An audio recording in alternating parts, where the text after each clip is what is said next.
నమస్తే అండి. ఈరోజు మన వీడియో ఏమంటే పుట్నాల పప్పుతో గోధుమ పిండితో స్నాక్స్.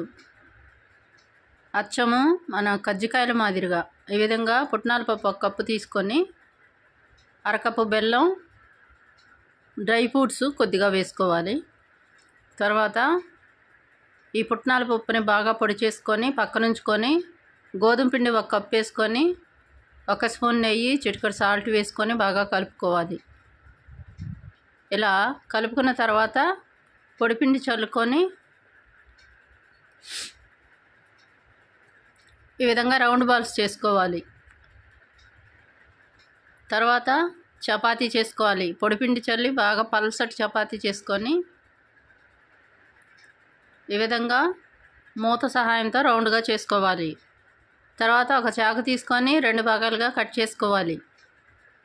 కట్ చేసుకున్న దాన్ని ఇప్పుడు ఈ పుట్నాల పొడి ఉంది కదా, ఈ పుట్నాల పొడి 2 స్పూన్లు వేసుకొని మడుచుకోవాలి. చివర్లో మడుచుకోవాలి. స్టఫింగ్ బయటికి రాకుండా గట్టిగా మడిచేసేయాలి. తర్వాత స్నాక్స్ ఇలా రెడీ అవుతాయి. అన్నీ అదే మాదిరిగా చేసుకోవాలి.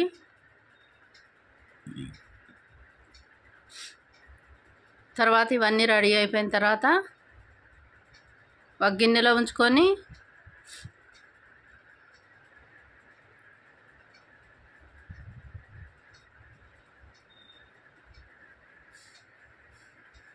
చాలా జాగ్రత్తగా స్టఫింగ్ బయటికి రాకుండా ఇలా చేసుకోవాలి.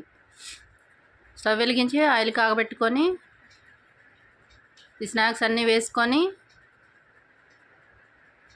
ఎర్రగా వేయించుకోవాలి. అంతేనండి, బాగా రెడీ అయిపోతాయి. చాలా టేస్ట్గా ఉంటాయి. అంతేనండి.